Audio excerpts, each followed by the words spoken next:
Bonjour à tous et bienvenue sur la chaîne Helios Guidance. Je vous propose la guidance annuelle 2025 pour vous les béliers, que ce soit votre signe solaire ascendant ou une autre partie de votre thème.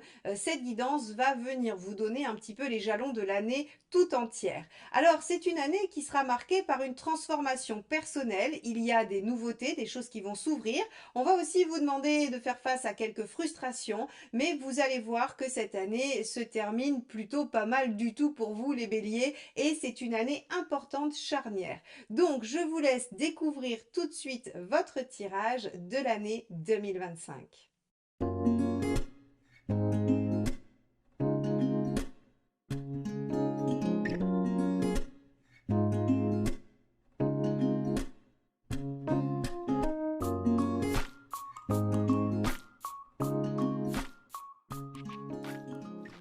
Donc les béliers, nous démarrons avec cette roue astrologique qui va nous donner un peu les tendances des différents domaines de votre année 2025. Alors avec ici en maison 1, la papesse inversée, vous allez avoir envie de passer à l'action. Tiens, tiens, tiens, que c'est étonnant pour des béliers. Évidemment, l'inaction, la réflexion ne sont pas votre fort, vous aimez plutôt agir, être dans une dynamique de mouvement. Et la papesse inversée peut signifier deux aspects bien différents, soit le passage à l'acte après réflexion, soit le passage à l'acte impulsif qui n'a pas été précédé d'une élaboration et d'une stratégie. Alors, on ira voir un petit peu tout au long de l'année si vous oscillez entre ces deux positions ou s'il y en a une qui se définit très clairement. Quoi qu'il en soit, vous avez envie que cette année 2025 bouge, qu'il y ait du mouvement et que les choses puissent éventuellement se concrétiser ou se mettre en place. Donc cette maison 1 qui nous donne un peu votre état d'esprit nous montre une année 2025 que vous avez envie de voir dynamique et plutôt productive. La maison 2, avec l'impératrice inversée, on voit que concrètement, matériellement, vous pourriez être un peu en difficulté pour matérialiser des choses, soit par manque de réflexion, comme je vous le disais, soit parce que finalement, vous vous rendez compte que il vous manque des aspects, vous avez peut-être besoin de partenaires ou d'autres personnes. Quoi qu'il en soit, ici, avec cette impératrice inversée, vous allez avoir besoin du soutien d'autrui, de partenariats, et vous allez parfois vous sentir un petit peu dépassé concrètement, matériellement dans les événements.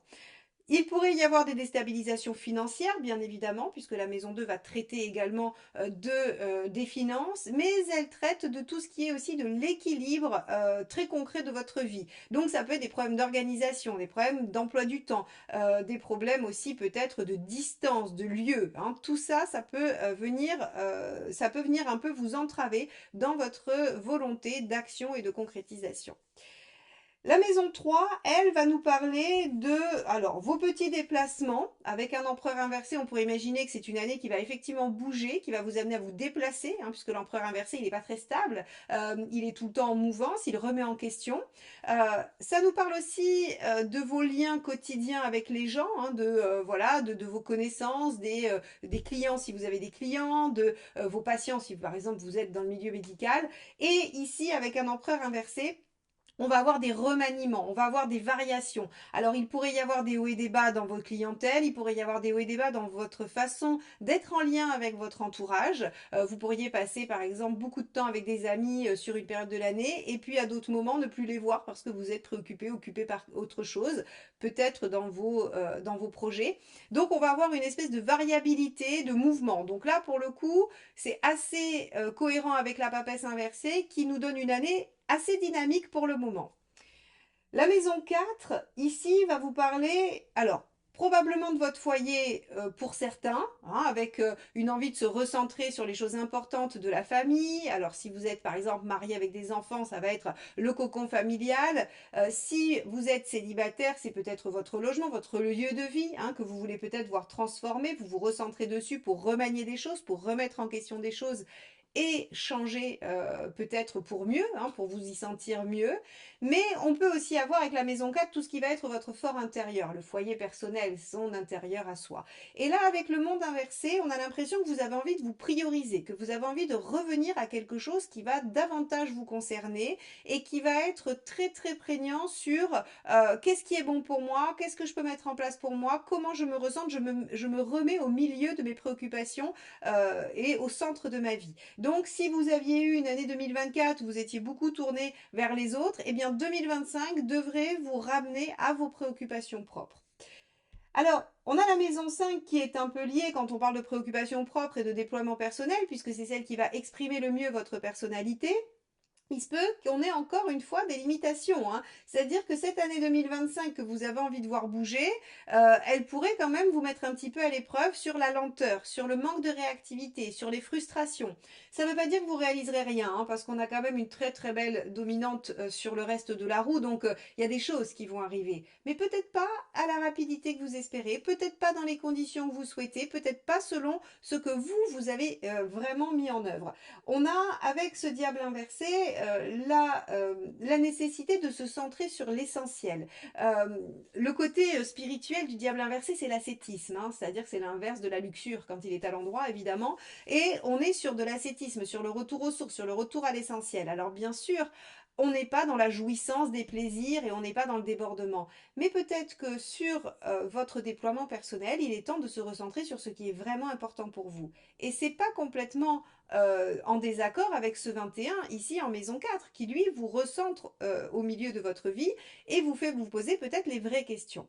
Alors, si on part sur la maison 5, les amours et les enfants, alors au niveau des enfants, vous devriez être un peu frustré, il y a peut-être des choses qui ne vont pas se concrétiser, des enfants qui vont peut-être avoir des difficultés dans leurs études, dans leur émancipation, on se sent un peu contraint, on pourrait aussi se sentir obligé d'être présent pour ses enfants et donc de ne pas être libre de se déployer personnellement, hein. La famille pourrait être une contrainte, en tout cas les enfants. Si par exemple vous tombez enceinte ou que vous accouchez sur l'année 2025, effectivement il va y avoir une petite restriction de liberté puisque vous allez vous réadapter au rythme et aux besoins de votre enfant. Et si ce sont des enfants plus grands, eh bien ils pourraient vous solliciter et vous empêcher de vous déployer personnellement complètement en toute liberté et donc d'être dans cette impulsivité d'action et de concrétisation. On avait vu ici hein, qu'au niveau organisationnel, on pouvait avoir des difficultés. Ça peut être en lien avec les enfants et ce diable inversé. Si on le prend au niveau des amours, alors au niveau des amours, deux aspects possibles. On verra avec la maison 7 également qui parle du partenaire. Avec un diable inversé, on n'est pas dans quelque chose de superficiel déjà. Donc ça veut dire qu'il n'y aura pas pléthore de rencontres, il n'y aura pas pléthore de relations, vous n'allez pas être dans la superficialité pour cette année 2025. Peut-être que vous ne l'avez jamais été, mais en tout cas c'est pas propice.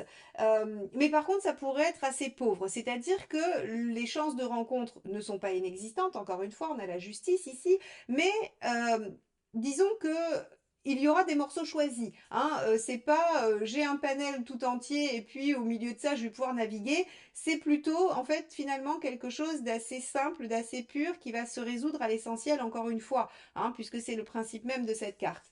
Donc ça veut dire que s'il y a une rencontre, elle sera basée sur des valeurs, sur du partage de sens profond de la vie et pas forcément sur de l'amusement, de la futilité. Alors c'est plutôt bien si vous cherchez à vous engager parce qu'on a dans la maison 7 la justice et on a la possibilité de le faire.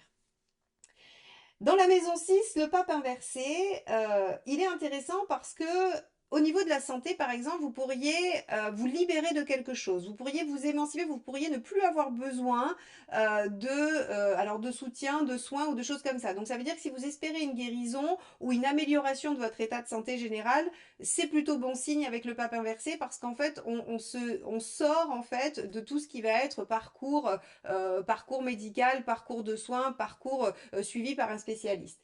Sur le quotidien, il y a une forme d'émancipation, c'est-à-dire qu'on récupère en liberté aussi. Alors, attention à mettre en balance avec ici les contraintes qui sont liées probablement aux enfants. Euh, on a vous allez dans la maison 6 en fait opter pour une façon originale et personnelle de vous organiser. Ça ne veut pas dire que vous serez complètement libre, mais en tout cas vous allez vous défaire de je dois, il faut, c'est comme ça qu'on fait. Hein, vous allez trouver votre propre façon de vous organiser. La maison 7, justice, hein, ici, nous indique qu'on peut avoir toute forme d'officialisation, toute forme d'organisation en lien avec le partenaire. Alors déjà amoureux, d'accord, ça peut être un mariage, un pacte, une vie commune, un engagement dans un projet, une signature de quelque chose qui fait que vous vous engagez ensemble et qu'il y a un remaniement de votre organisation. Ça peut aussi être une signature pour un associé, puisque la maison 7 peut aussi nous parler des associés professionnels, hein, c'est toutes les personnes avec qui on fait duo, avec qui on fait association, toutes les personnes importantes de notre vie.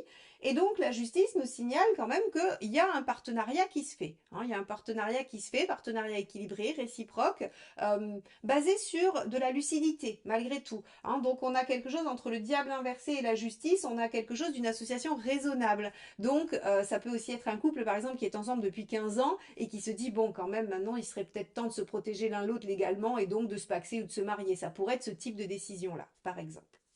En tout cas, on a des associations positives qui font avancer et qui engagent. La maison 8. La maison 8 qui va être justement, alors c'est assez intéressant qui est l'arcane 13 inversé parce que c'est la maison des transformations, c'est la maison aussi de vos challenges personnels. Et on a la transition, le changement lent et profond. On a l'impression que cette année, en essayant de passer à l'action sur des recentrages personnels et un retour à l'essentiel, vous êtes en train de faire une transformation profonde qui sera positive pour vous, qui vous amènera sur quelque chose d'assez étonnant et finalement, alors d'assez étonnant pour vous parce que peut-être plus tranquille, plus sage, moins dans la dynamique feu impulsive, mais plutôt dans une dynamique feu centrée, dirigée, organisée, calculée, maîtrisée. Donc ça c'est plutôt pas mal du tout. Et là, on attaque vraiment le triptyque très très positif de votre année, la maison 9, 10 et 11, qui sont liées à votre position sociale, qui sont liées à ce que vous allez exprimer à l'extérieur vis-à-vis des gens qui vont vous croiser au travers de votre vie professionnelle ou de vos activités en dehors de votre foyer. Avec l'étoile en 9, on a des opportunités dans les groupes. On a des opportunités d'être valorisé, d'avoir peut-être des coups de chance, des opportunités professionnelles ou bien des opportunités de rencontre. En tout cas, avec l'étoile dans la maison 9, on a quelque chose qui va rendre votre adhésion à des groupes très fructueuse. Donc, si vous avez envie de vous inscrire au groupe des amateurs je sais pas, de chaussettes colorées de votre quartier en vous disant, tiens, ça pourrait être sympa, je pourrais peut-être rencontrer des gens cool qui m'apporteraient des choses dans ma vie, oui, c'est vrai, c'est le cas, hein, surtout qu'on a le soleil en maison 11, donc tous les investissements collectifs vont aussi être porteurs de réussite. Donc ici, on vous dit que tout ce qui va être, enfin, tout ce qui est adhésion à des groupes ou projets menés vont être favorables pour vous dans cette année 2025. Et on a dans la maison 10 le chariot qui nous parle de progression professionnelle, socio-professionnelle. Donc vous allez pouvoir gagner soit en galon au niveau du travail, hein, vous allez pouvoir avoir une promotion ou alors bien vous aurez une progression plus, comment dire, des fois, c'est pas forcément une promotion, mais comme vous êtes valorisé, on vous donne des responsabilités qui vous plaisent plus, ou on vous donne des dossiers plus intéressants, ou on vous positionne mieux dans l'entreprise. Vous voyez, en fait, on va avoir quelque chose que l'on vit comme une progression, comme une évolution, comme une réussite, une victoire. Donc ça, c'est très, très, très positif et très chouette pour vous, parce que vous avez avec ce chariot la sensation d'évoluer en 2025 sur votre vie extérieure socio-professionnelle. Donc j'en reviens encore à cette maison 11 avec le soleil. On vous dit que vous avez une belle aura dans les groupes, dans les investissements collectifs. Si vous voulez vous investir par exemple en politique, dans votre ville, dans votre quartier, ou alors auprès de votre club sportif, ou bien je ne sais pas moi, monter une petite association de collègues avec un petit objectif, voilà, je ne sais pas, faire un voyage de cohésion d'équipe à la fin de l'année. Tout ce genre d'investissement collectif où vous êtes celui ou celle qui va mener un projet vont être extrêmement porteurs de reconnaissance, de valorisation, de rencontres sympathiques, d'échanges harmonieux, de bons moments. On a vraiment avec le soleil quelque chose qui est très valorisé dans l'extérieur.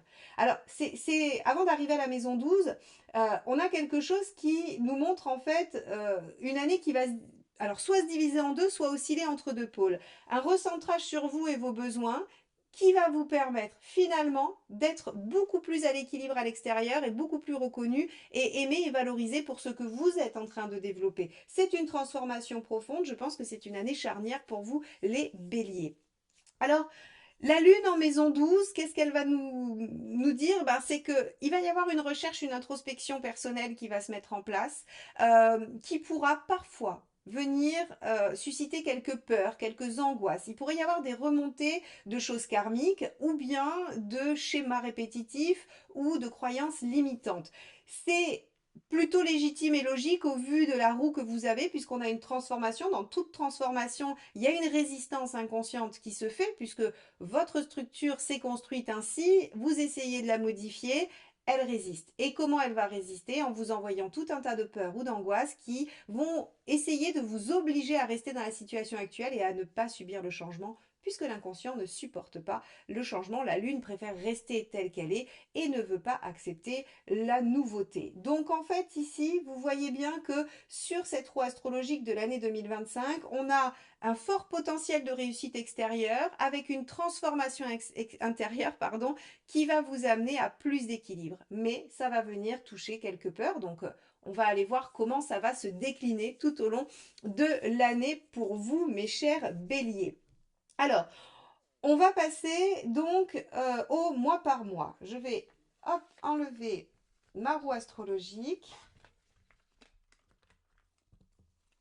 et on va regarder donc les 6 premiers mois de l'année pour lesquels j'ai tiré comme carte le chariot. Hein. Donc le chariot nous dit, ben, c'est la même que celle qu'on avait dans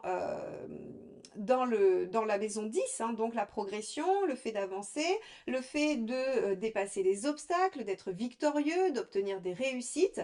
Donc ça, c'est très bien. Hein, donc sur ces 6 premiers mois de l'année, ils seront marqués par une évolution probablement extrêmement favorable de votre situation globale.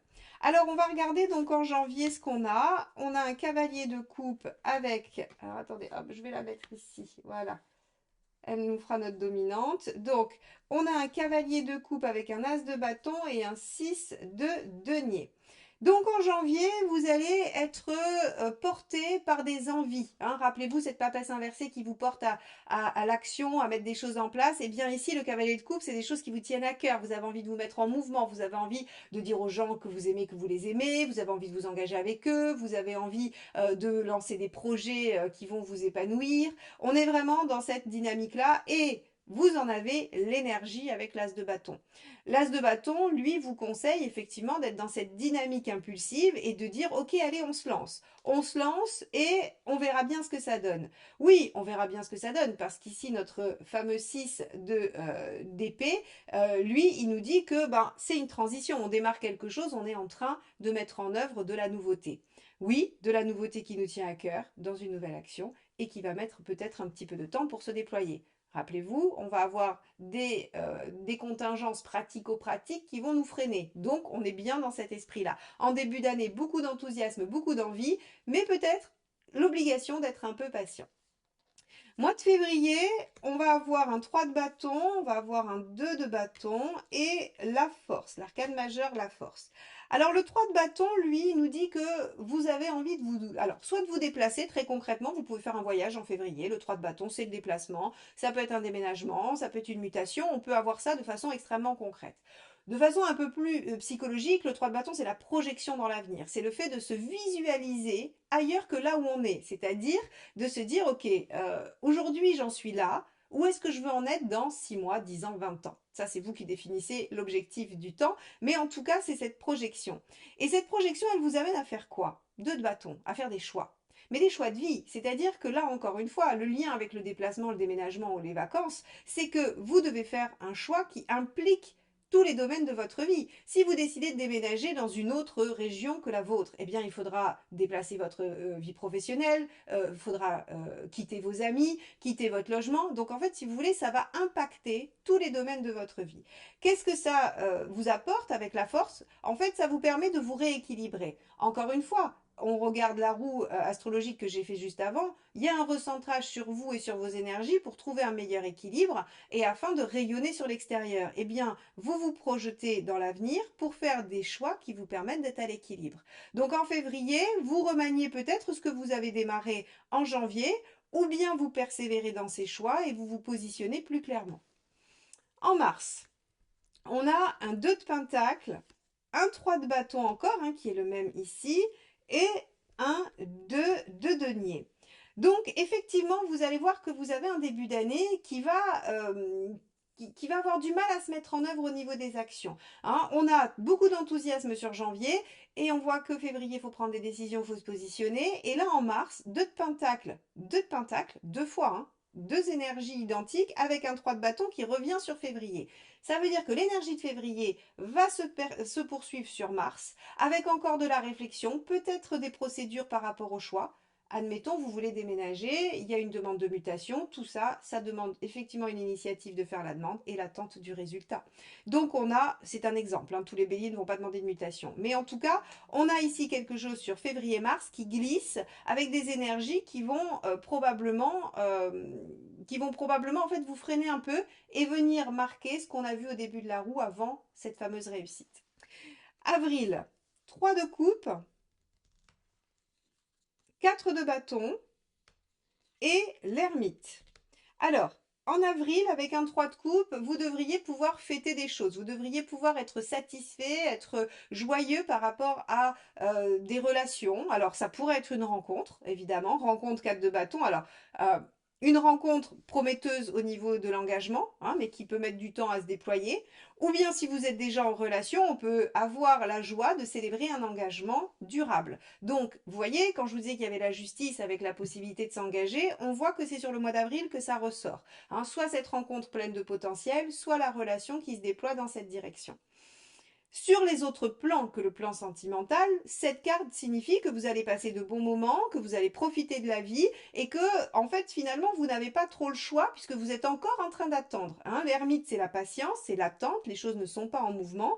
Et le 3 de coupe et le 4 de bâton, c'est je profite de l'instant présent, je vois mes amis, je vois les gens que j'aime, je passe des bons moments et je ne me soucie pas de l'avenir. Donc, vous voyez, on a de toute façon un mois d'avril qui, en plus, est le mois de votre anniversaire, hein, globalement, pour la plupart d'entre vous, eh bien, qui va être assez positif, assez sympathique, hein, et qui va refléter ces moments de joie et de partage, où finalement vous avez accepté l'idée d'attendre. Bon, mais on a le 9 de denier, le 3 d'épée et le page d'épée. Alors, là, entre le 9 de pentacle et le page d'épée, on va avoir des informations qui vont arriver. Ça veut dire que vous allez avoir des nouvelles, on va vous informer de choses. Donc, si vous aviez initié des demandes et que vous étiez dans l'attente sur les trois derniers mois, sur le mois de mai, on vous répond. On vous répond, mais ça ne vous convient pas vraiment. Rappelez-vous, on avait de la frustration. Je vous ai dit, les choses ne vont pas se passer tout à fait comme vous les aviez prévues. Alors, pas d'inquiétude, parce que même si c'est pas comme vous les aviez prévus, a priori, c'est quand même extrêmement positif. Mais là, sur le mois de mai, il y a la déception. Il y a la déception de se dire, mince, c'était pas ce que je voulais, c'était pas ce que j'attendais. Si on garde cette idée de la mutation, eh bien, vous ne serez pas muté là où vous avez demandé. Vous serez muté sur votre deuxième choix, par exemple. Et donc, en fait, on va avoir le 3 d'épée, mince, face à la réalité, eh bien, il y a de la déception quant aux nouvelles qu'on apprend.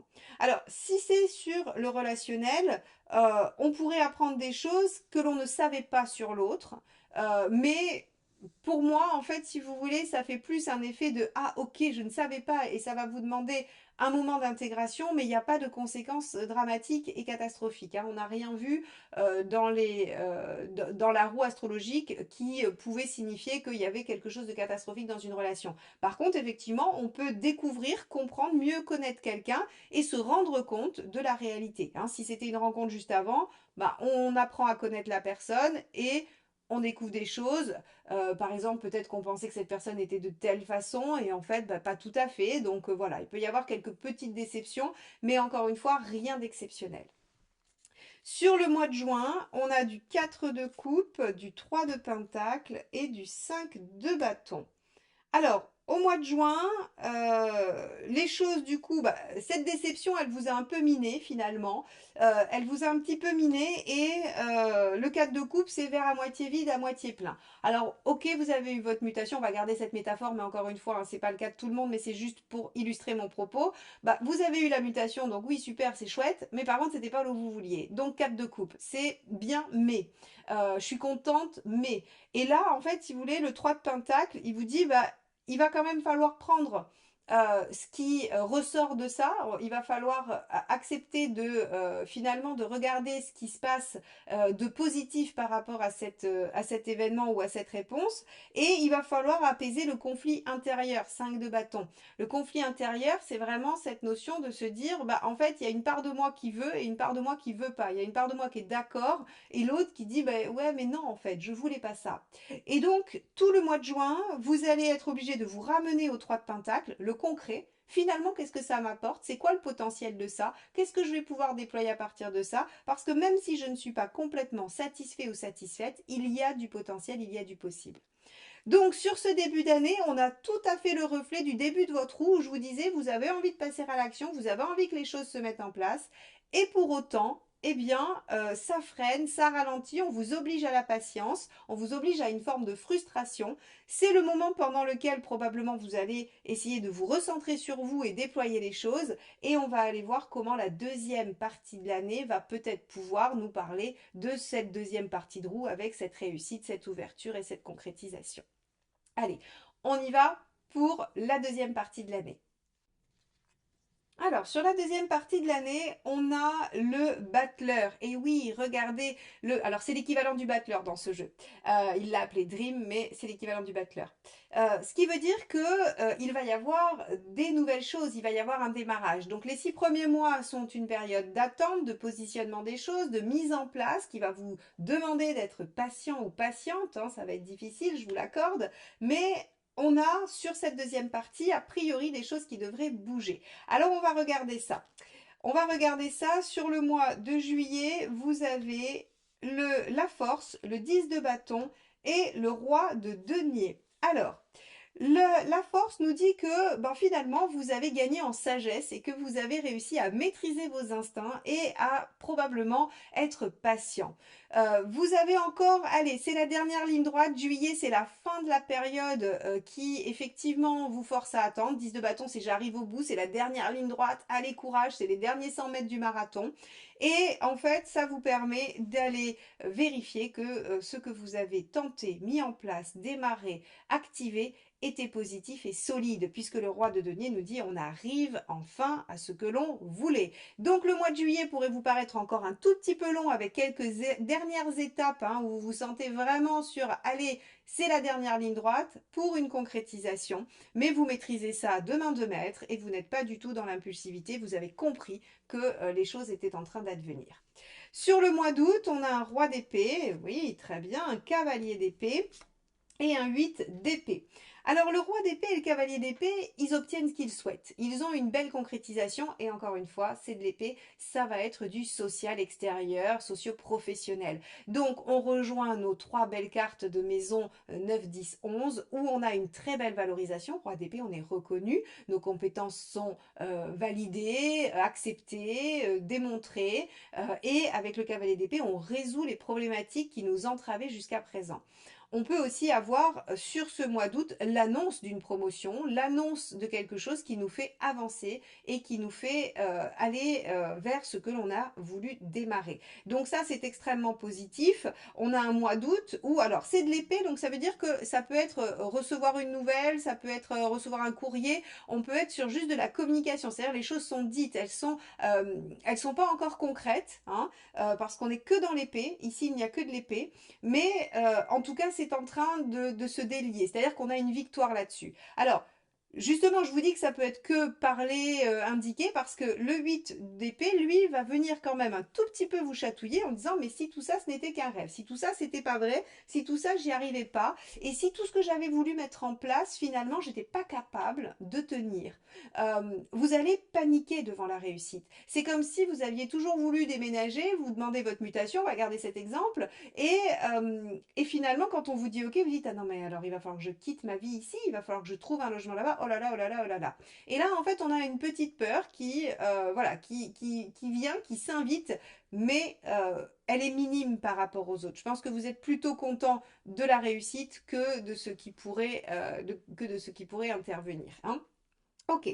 Alors, on va regarder en septembre. Le 7 d'épée, le valet de bâton, et l'étoile. Waouh!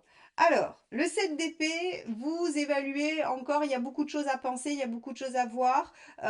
Vous faites encore, vous n'avez pas annoncé à tout le monde les choses, hein, vous n'avez pas dit le résultat, parce qu'en fait, je pense qu'il y a toujours votre 8 d'épée qui dit, et si ça s'écroulait, et si on me le validait pas, et si je signais pas, et si par exemple, si c'est relationnel, hein, si on a eu une proposition en mariage sur les 6 premiers mois, bah, on n'a pas encore fait les invitations parce qu'on a peur que la relation tienne pas, que la personne se désengage. hein, ça pourrait être ça. Sur le plan professionnel, on a peur que finalement les promesses s'effondrent, que les circonstances extérieures changent la donne. On peut encore avoir quelques peurs, mais ici on vous dit non, non. A priori, on a encore des nouvelles, on a encore des communications qui valident le fait que les rêves se réalisent, que les choses se réalisent, que l'on concrétise. Donc sur le mois de septembre, les choses sont garanties, vous démarrez quelque chose, on est vraiment avec le valet de bâton, on est vraiment sur quelque chose qui s'amorce, hein, qui se dégage. Octobre, les amoureux, le 8 de bâton et le cavalier de coupe. Ah, très bien. Alors là, ça va être un mois où vous allez vous baser sur votre bien-être. Alors, vous avez obtenu ce que vous souhaitez en septembre. En octobre, vous allez en profiter, déjà, hein, puisque rien que l'arcane 6, c'est le bien-être affectif, le bien-être global. On va bien, on se sent bien quand on est dans l'arcane 6. Avec le 8 de bâton, beaucoup d'échanges, il y a beaucoup de changements, donc il se pourrait aussi qu'il y ait une question de choix, hein, qui vous oblige à bouger, à beaucoup vous mettre en mouvement. Vous avez obtenu une validation sur septembre, peut-être que les choses bougent vraiment, se manifestent, se concrétisent en octobre, et vous êtes heureux de ça. Hein. Il n'y a aucun doute entre, voilà, le 8 de bâton, ça fait beaucoup de changements, beaucoup de mouvements, beaucoup de communication. Il peut y avoir une annonce, ce que vous n'osiez pas dire avant avec votre 7 d'épée, vous pouvez le dire en octobre. Mais en tout cas, il y a beaucoup de plaisir, beaucoup de joie, beaucoup de partage et beaucoup de bons moments. Donc, ce mois d'octobre devrait être assez plaisant pour vous, hein, parce qu'il vous permet de renouer avec vos énergies dynamiques, positives, impulsives, un peu. Le 8 de bâton, c'est vraiment une énergie feu. Donc, on a quelque chose de super chouette pour vous sur ce mois d'octobre. Le mois de novembre, on a la reine de pentacle, le pendu et le 5 de denier. Alors, le mois de novembre, après l'euphorie et l'enthousiasme, vous allez reconvoquer certaines peurs. Vous vous rappelez, je vous ai parlé de la lune en maison 12 dans votre roue astrologique. Les peurs vont s'inviter régulièrement. Elles se sont invitées avec notre 8 d'épée, j'ai peur de ne pas y arriver. Elles s'invitent avec notre 5 de denier, j'ai peur de manquer, j'ai peur de ne pas avoir. Ici, en fait, si vous voulez, je vous dis j'ai peur de ne pas avoir parce qu'on a la reine de denier. La reine de denier, c'est la sécurité. Hein, c'est la sécurité avant tout matérielle, mais ça pourrait être aussi la sécurité affective. Quoi qu'il en soit, ici, vous avez l'impression que les choses stagnent. On a un petit ralentissement sur le mois de novembre. Et vous vous dites, oh là là, mais finalement, tout ça, ça va pas tenir, ça va pas marcher. Et vous commencez à paniquer.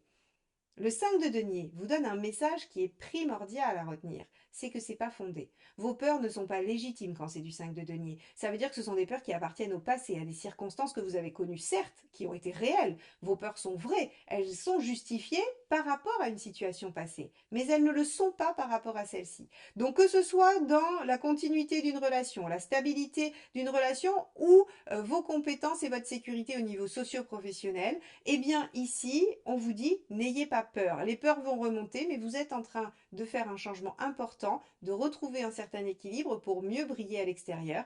Et vos peurs, le fait de délester vos peurs en fait partie, et c'est un des travaux que vous aurez à faire sur le mois de novembre. Alors on va aller voir le mois de décembre. Oui, 5 de coupe, roi d'épée, et le mât, waouh, quel magnifique dernier mois de l'année, mes béliers, c'est génial. 5 de coupe, je me demande si je vais avoir le courage d'abandonner ce qui doit être laissé derrière moi. Roi d'épée, je tranche avec lucidité, je suis capable de prendre des décisions et d'aller vers ma réalisation. Et le mât, j'abandonne tout ce qui ne m'est plus nécessaire pour me lancer dans cette nouvelle aventure pleinement, en confiance de mes capacités à m'adapter à ce qui se présentera. Je crois qu'il n'y a pas beaucoup mieux comme fin d'année que celle-ci. On est vraiment sur toute une année où, vous voyez, on a un résumé de votre roue astrologique qui est assez phénoménal, c'est-à-dire que vous allez être dans une dynamique d'abandon de certains schémas qui vont par moments venir se réactiver parce qu'on va vous obliger à attendre, on va vous mettre dans le doute, on va vous poser peut-être des ultimatums avec des choix à faire, mais on arrive à dépasser ça. Donc 2025 est réellement une année charnière pour vous, mes chers béliers, qui va vous permettre de vous débarrasser de choses qui ne sont plus nécessaires dans ce nouveau départ ici avec le battleur et le mât, hein, le battleur et le mât en doublon, si vous voulez, ce sont deux cartes qui sont vraiment, vraiment très, très intéressantes parce qu'elles vous permettent de repartir sur vraiment une nouvelle page de vie où vous allez agir différemment. On n'est pas sur quelque chose qui se répète. Là, vous avez compris les choses, délesté certaines choses et vous allez être en capacité de créer du neuf. Donc ça, c'est vraiment une excellente nouvelle. Voilà pour vous, pour cette année 2025. Alors comme je vous le disais en introduction, n'oubliez pas de vous abonner à la chaîne si vous voulez retrouver les guidances mensuelles. Après, tous les mois, on ira décortiquer chaque période plus précisément selon le principe professionnel, relationnel, matériel, avec les conseils. Donc abonnez-vous à la chaîne et activez la clochette pour être notifié de la sortie de ces vidéos mensuelles. Il y aura aussi les vidéos sentimentales, hein, donc avec un focus plus précis sur vos relations.